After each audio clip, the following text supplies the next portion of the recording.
Welcome, ladies and gentlemen, to this special presentation celebrating Black History Month. I'm glad you can make it. Enjoy it.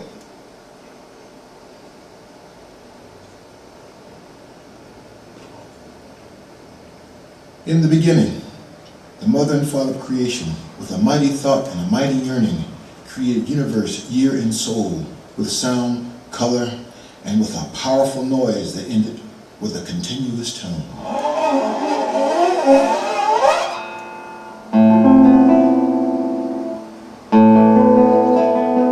From first matter, they brought forth our mother Cava, or Eve, from her birth in Africa.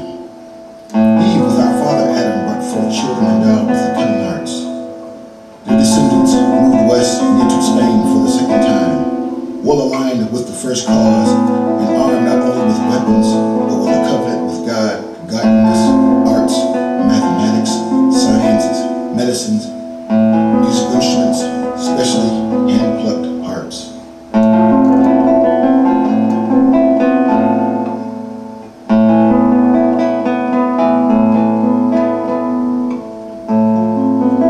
The general that was responsible for the invasion of Spain was called Gebel Tariq, which means General Tariq. Today, the rock is named after him, Gebel Tar, Gibraltar.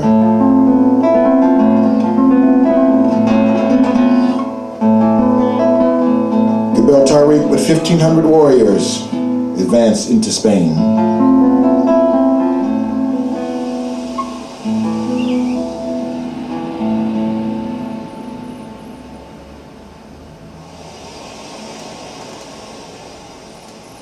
It's 711 AD. The Moors entered the shores of Spain.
Yes, the Moors entered Spain. It was their time. Yes, they're finally getting land to place El Andalusia.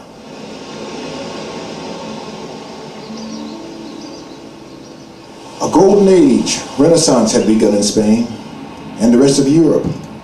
Moors brought letters, astronomy, prose, song, architecture, fine swords, table settings, seasonal attire, fountains, public baths, plazas, and wonderful gardens. Fruits like pomegranates, tangerines, coconuts, instruments like the drums, flutes, tambourines, castanets, but most notably, the guitar.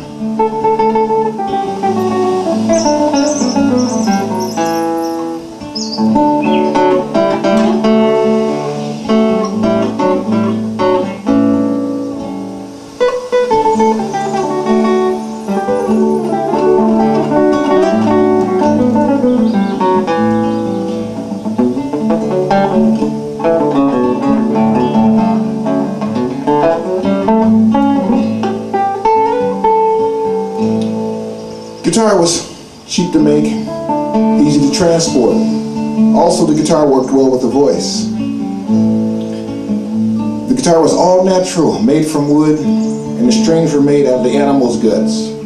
But lion entrails made the best strings, if you could find one. The first guitar was made out of 4 strings, which represented the 4 parts of the body, because the Moors were the first to use the guitar to assist in surgery.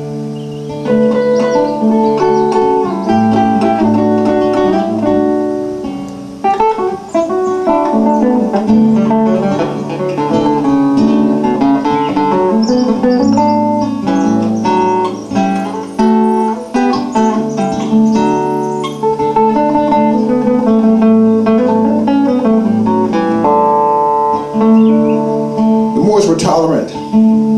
With the Hebrews in Spain, they set up universities. They set free the slaves, or the Slavs, from the Visigoths.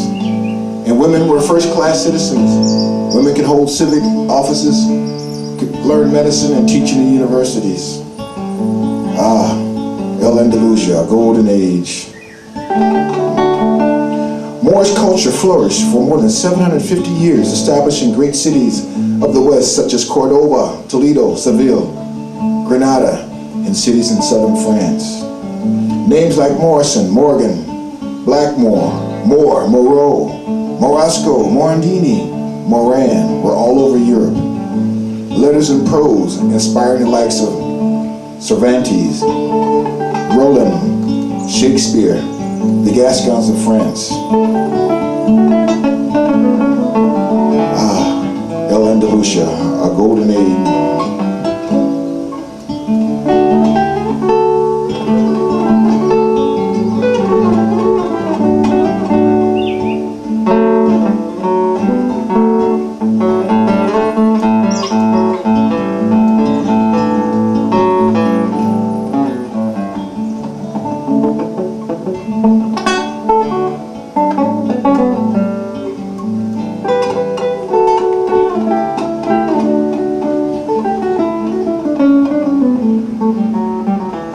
Black history is world history.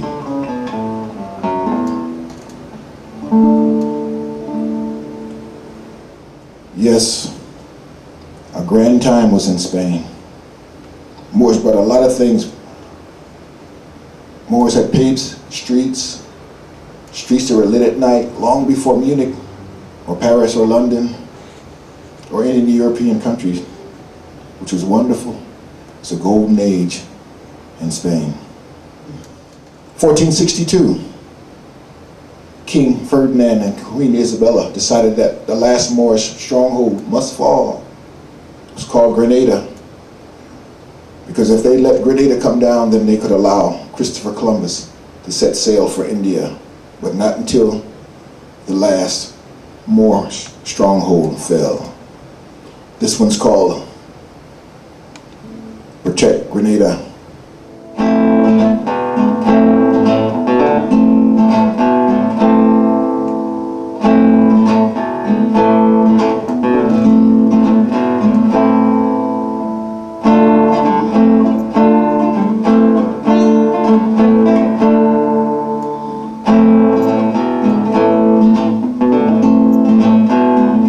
Defend Grenada.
King of Grenada, Boabdil, mother said to him, "Yes, cry like a woman, but you could not defend as a man."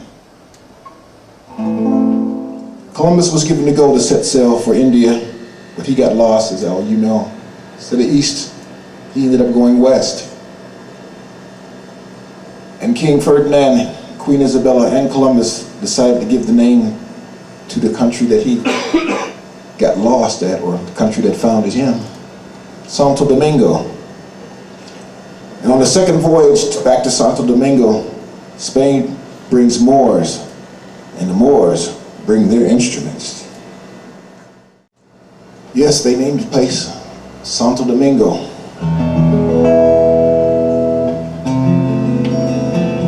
But the indigenous there, they called it Quisqueya.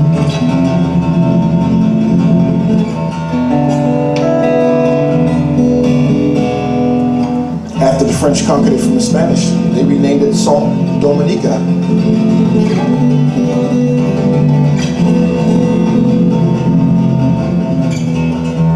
Later, after the slave rebellion, they renamed it Haiti.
Thank you very much. The Spanish moved to another land. They call it Cuba. To Cuba came more Africans and their instruments, but these Africans came from the Congo, because now the Portuguese and the Spanish had set sail into Africa before the Moors came to Spain. Now the Spanish and Portuguese came to Africa, and they entered the slave trade. And some of those slaves came, like I said, from the Congo. But even still, Ferdinand and Isabella still had Moors in their court singing, building their plazas and fountains, and as you can see, the architecture stayed there for years and even came to this side. You can tell the architecture has been there for some time with its big influence. But the Spanish and Portuguese became the first other language to be spoken by the Africans during these times, because Dutch and English came later as they joined the slave trade after the Portuguese and the Spanish, and we started speaking Dutch and English. Once slaves reached Cuba, they were dispersed through the rest of the Western Hemisphere, and that's how we got around all this part of the Western Hemisphere in the Americas. And they took their instruments with them, especially the guitar. But one thing about Cuba, those Africans from the Congo brought something that stayed in Latin music for a long time. They call it mambo and rumba. You hear that? That's the clave. That was brought from Congo. Also, the cowbell was brought from Congo, and the shaker. And you have this sound. Now, as you know, you think about Puerto Rico, Cuba, Dominican Republic, you can't go without those. That's from Africa.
Mambo rumba, always associated with Cuba or Puerto Rico, but that shows because black history is world history.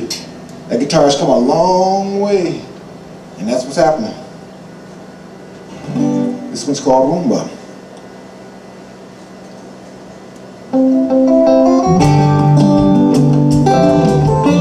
Rumba dominated Caribbean music for a long time.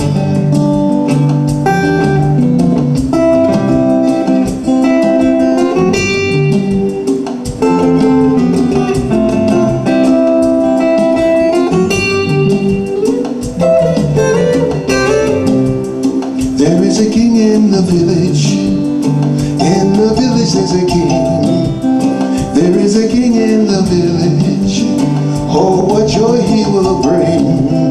There is a king in the village. In the village there's a king.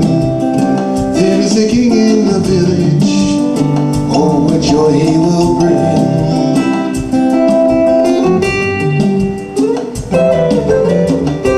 Yes, rumba.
Sabine.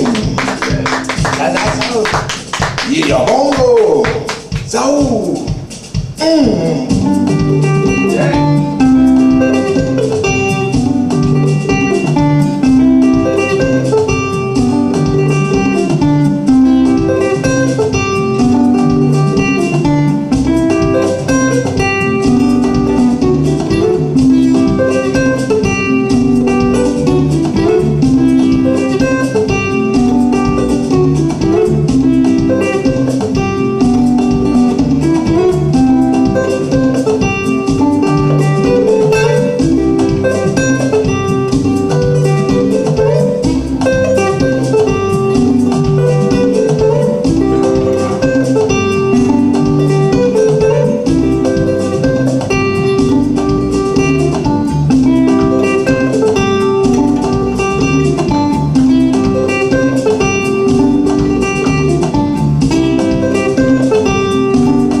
Yes, ladies and gentlemen, thank you. So again, the guitar has come a long way. Finally, because the Spanish occupied Cuba, and of course they moved into the Americas. When we talk about the Americas, we mean North, Central, and South. But what's notable about that is that the Spanish moved in back and forth between Cuba and Mexico because it was just a boat trip across the Gulf of Mexico. And of course the Spanish brought Africans there. And some Africans were indigenous to Mexico. They called them the Olmecs. So the Africans had been in Mexico for centuries, but they were brought a second time by the Spanish, and they brought those instruments. And a lot of people think, like the rumba, the song, they consider that Latin or Spanish music. It's brought by the Moors. those in Mexico, the priests, they gave all the Indians in Mexico Christian names, which ended up in EZ, like Perez, Alvarez, Martinez, Cortez, Ortiz. If it ends in EZ, it's actually a Moorish name, so the priests were blessing you with Moorish names.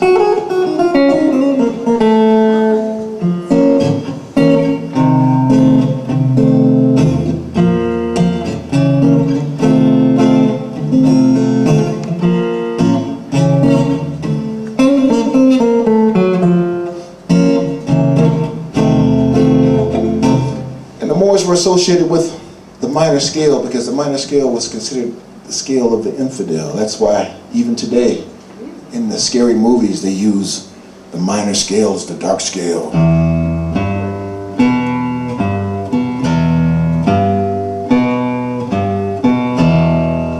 The scale of the infidel, melancholy and dark, of course dark like our skin. But there's an interesting thing as we move into the other parts of America. We're going to go into North America, because actually when the Moors were in Spain, Vikings would invade Spain and take captives, and these captives they would take and leave on the island of Ireland. And of course these captives brought their guitars too, so the Irish got a chance to get the gift of the lute or the guitar brought from the Moors, brought from the Vikings. Black history is world history. But a potato famine in Ireland brought Irish to the shores of the United States, northeastern part like Boston. And their music evolved as the Irish moved south into the Appalachians, and it was called mountain music by the hillbilly, or bluegrass, or country.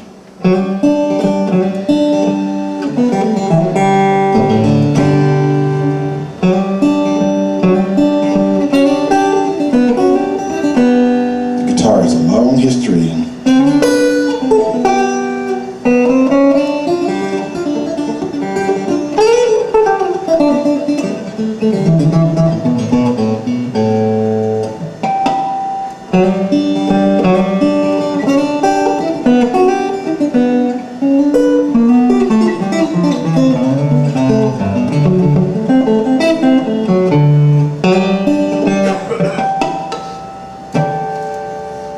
By that time, the strings went from animal's gut to steel strings because the musician wanted to be heard a little better, so no longer were they using animal's guts. They were using steel strings, and that moved into the Americas. But for the African slaves, the drum was used in the church as part of the church, but the drum had a special language, and the planters and plantation and slave owners weren't going to have that, so they outlawed the drum. So we no longer could play our drums anymore. So what we did, we took the drum, added a neck, and created a new instrument called the banjo. Because drums were outlawed, so we created the banjo. And from the banjo with the guitar and the harmonica, black folk music was born. Later to be called jazz, when most Africans were able to become a little bit more middle class and they could afford nice instruments like trumpets and trombones and pianos. Because remember, guitar is a people's instrument. That's why they call it a low instrument, because it's very inexpensive. And the poor people always played the guitars.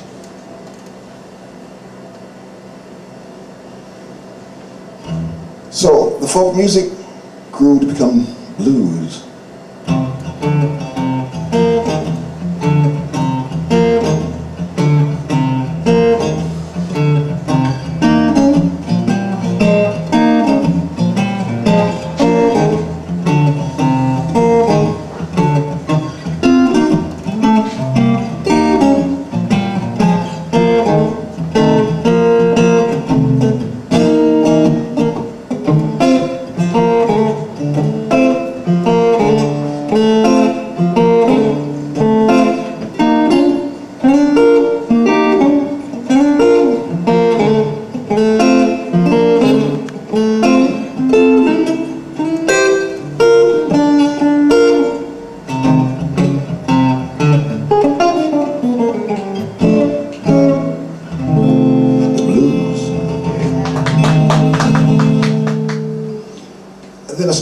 happened.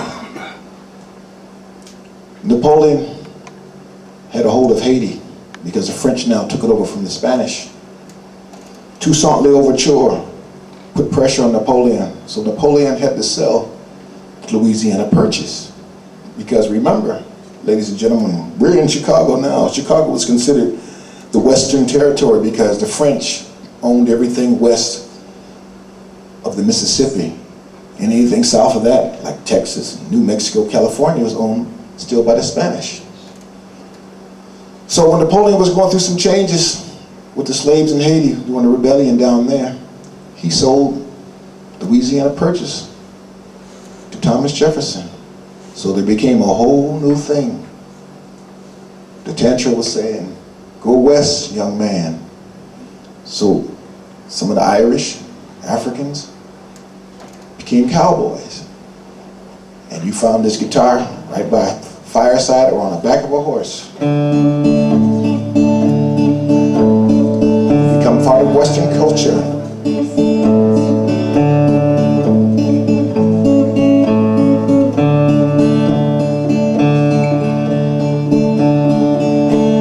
Black history is world history.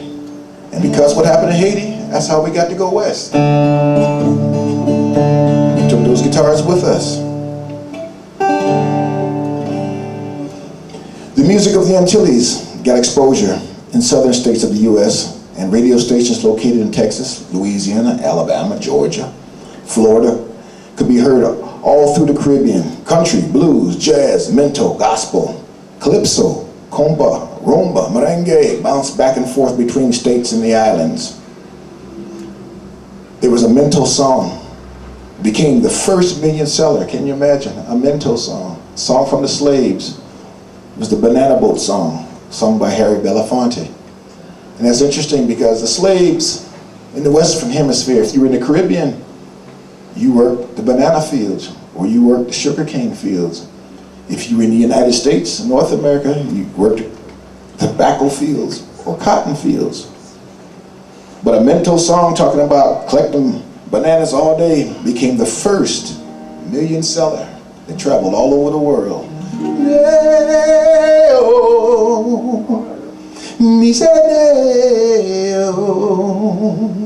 Daylight come and me want go home.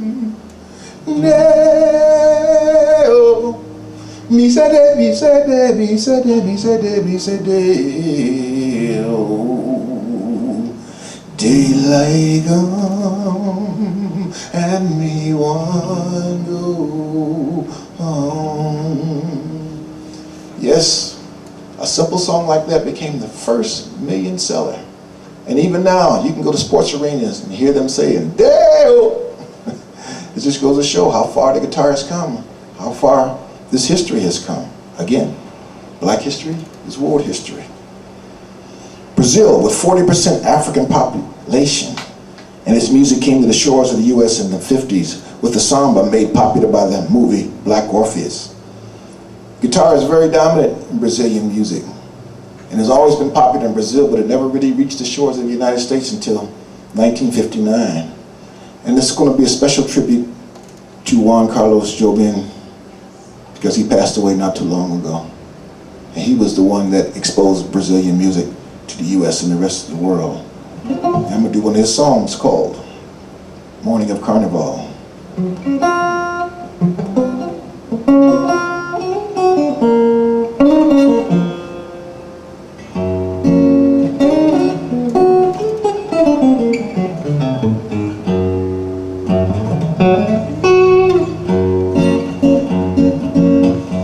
I know you probably remember the song because it became very popular. They're now standards.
classic. Of course, you remember this one. This was Brazil's biggest hit, even to this day.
Well, now that the bands got bigger and they stopped riding horses with the guitars, horns and drums with cymbals and crashes, guitar was getting lost.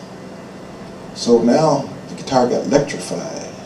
Charlie Christian was the first person to use the electric guitar, they say. He was the first one because he got tired of the bands drowning him out. So he had a little amplifier, and then remember strings started with the animal's gut and moved to steel strings so they could get louder, then they had to plug them in. So a lot of these gentlemen out here riding these buses and doing these shows, whatever they call their names, they have these strange names, but they should be thankful for the Moors for creating that instrument that's given them so much pleasure and pleasure to other audiences. Black history is world history.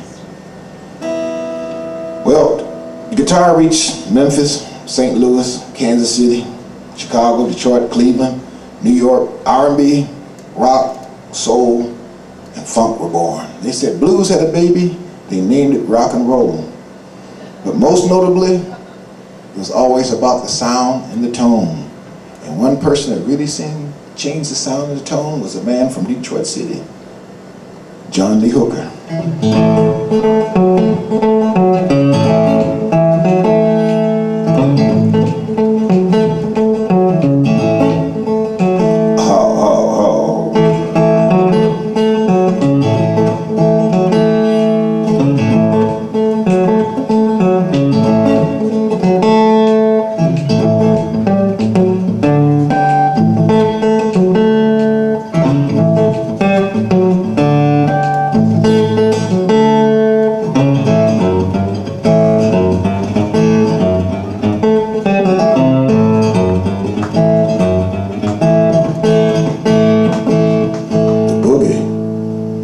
Turned on people all over this planet. It was always just like that. Then a man from Mississippi moved up to Chicago. His name was Jimmy Reed. Played it the same way.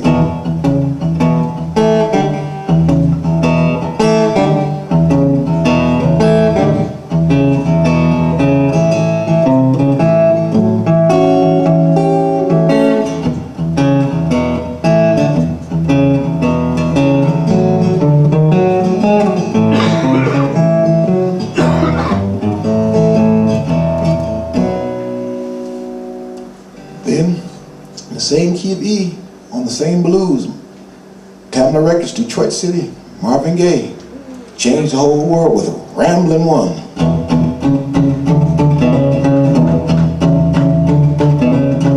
Soul and R&B was born.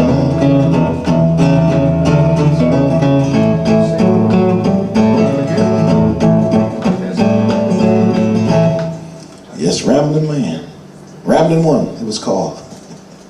Then three brothers out of Cleveland came up with their first hit by using a cadence song. And can dance is basically out of the Caribbean. But it became very popular. They called it twist and shout.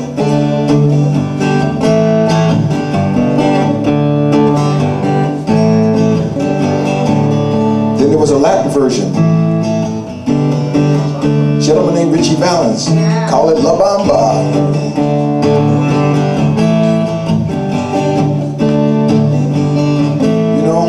I believe when those Africans came to the Caribbean, those Arawak Indians probably said, boy, you Africans sure got some rhythm. What are these instruments you got? African history is world history. All right, then, Detroit City again. Temptations took R&B and blues and changed up a little bit, changed up that E major and bounced it back the other way. And they came up with what they were called the first funk line. Standing on shaky grounds, every cinch you put me down. Standing on shaky grounds. And Stevie Wonder said,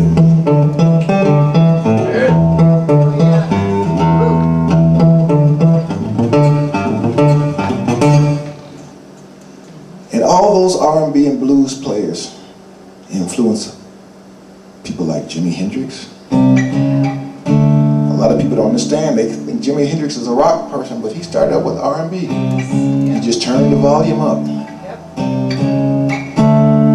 And even back in the Caribbean, in a little town in Jamaica, a person named Bob Marley was influenced by Stevie Wonder, and a person from Chicago, Curtis Mayfield. And he played a song called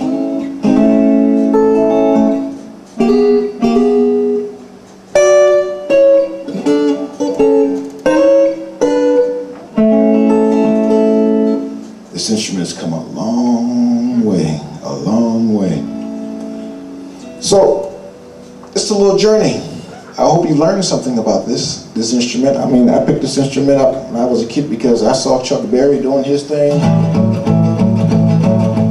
I said, I wanted to do that. So, I wrote this song called Gypsy Dub.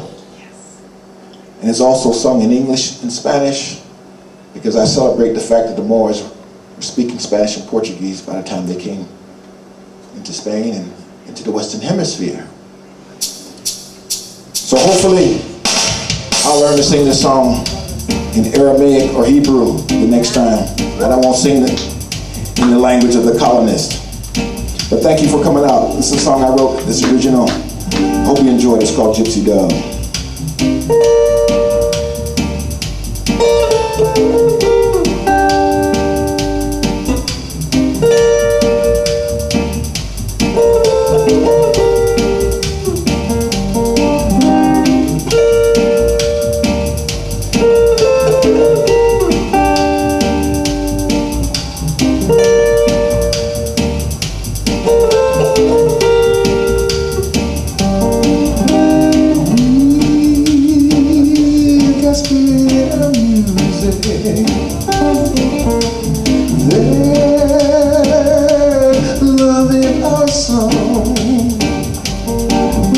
She's a gypsy dancer, dancing to my roots rock songs. Nosotros tenemos espíritu de música y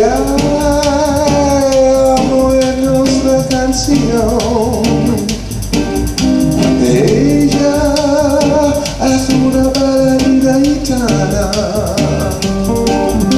bailando a mi roots rock canción.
Stann Champion. Thank you for being with me. Thank you for being part of my journey.